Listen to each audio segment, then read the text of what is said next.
Let me take you back to Brooklyn.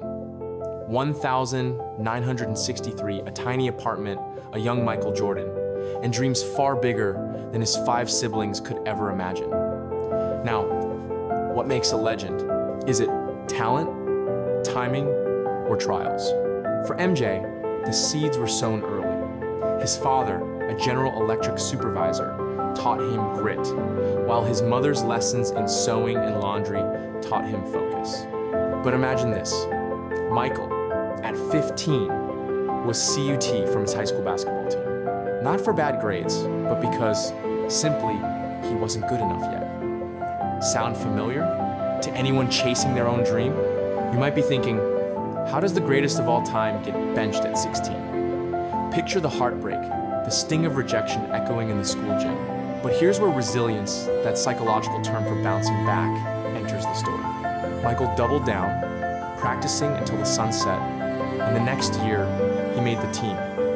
Not just made it dominated, this is called a growth mindset in psychology, and it's a game changer. Let's fast forward. University of North Carolina, 1,982 NCAA finals. A freshman standing at the line, crowd roaring. With only seconds left, Jordan sinks the winning jump shot against Georgetown. That clutch moment, it wasn't luck.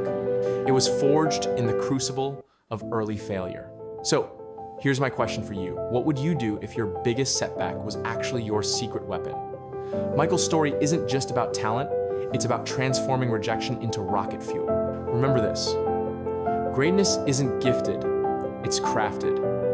And sometimes you have to sow your own path, just like Michael learned from his mother, before you can soar. Picture Chicago, 1,984. The Bulls are struggling empty seats, sagging spirits.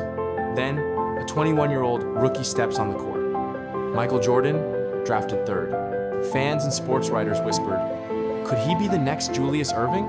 Jordan's electrifying leap and gravity-defying hang time, that uncanny ability to seem airborne, turned heads in filled stadiums. But the road wasn't smooth. In his second season, disaster. A broken foot, sidelined for 64 games. Imagine working your whole life for a dream, then having it yanked away overnight. The doctors called it a fracture of the navicular bone, the same small bone that keeps a bridge stable. For an athlete, it's a nightmare. Now, you might be asking, did he come back weaker? No. In the playoffs that year, Jordan exploded for 63 points in a single game, a record that still stands. The Celtics' Larry Bird, no slouch himself, said, that was God disguised as Michael Jordan. But personal glory didn't equal team triumph. The Bulls kept falling short in the playoffs. So Jordan, never one to settle, evolved becoming not just a scorer, but a lockdown defender. The stats don't lie.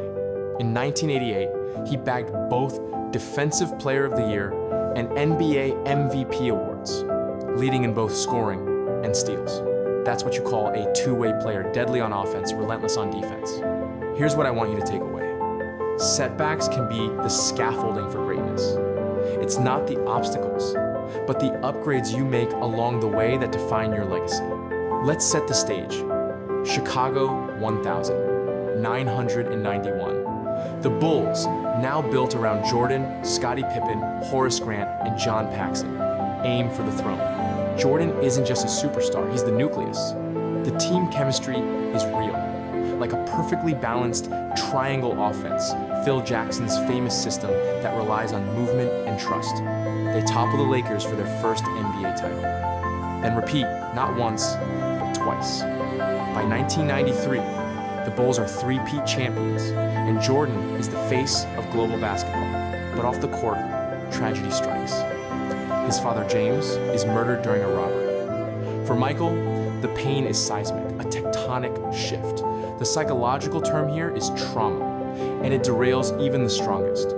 Now, you might wonder, how could the king of the court just walk away? Grief, amplified by media scrutiny and rumors about gambling, pushes him to retire. At his peak, he leaves the game, pursuing baseball, the sport his dad loved. He's not a superstar there, batting 202 inches the minors. But as he said, I needed the healing. But you know the comeback is coming, right? In 1995, Jordan returns to the Bulls. There's rust, there's skepticism. Some said MJ's magic is gone. But the following year, he leads the Bulls to a record 72-win season, capturing his 4th title. One moment stands out: clutching the ball, collapsing to his knees on Father's Day, 3 years after his dad's murder. A bittersweet victory, proof that sometimes winning is about honoring what's lost. So, what's the lesson? Even icons bleed. But like carbon forging diamond, it's pressure and pain that shape the brightest legacies. By the late 90 seconds, Michael Jordan is more than a player, he's an empire.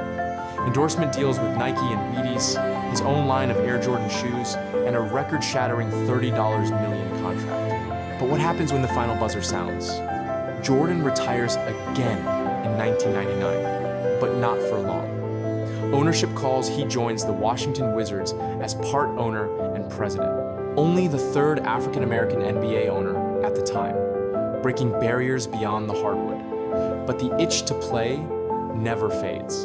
In 2001, at age 38, he makes an improbable comeback for the Wizards. Was he still the high-flying, rim-rattling MJ? Not quite. But leadership, what coaches call intangibles, became his greatest asset. Imagine being a rookie, lacing up in the locker room, and MJ's giving you advice that's mentorship on a whole new level. Although a knee injury cut his final season short, Jordan leaves having inspired a new generation on and off the court. Now, you might wonder, what's the secret to staying relevant? For Jordan, it's adaptability. He transitions from player to businessman, from competitor to philanthropist, launching grants for teachers and championing causes. This is called legacy capital, leaving behind more than records, but opportunities for others. So when we remember Michael Jordan, let's remember not just the 6 rings or the slam dunks, but the resilience, reinvention, and reach that redefined what it means to be great. The air up there, it's rarefied but earned, step by step, through every trial, triumph, and transformation.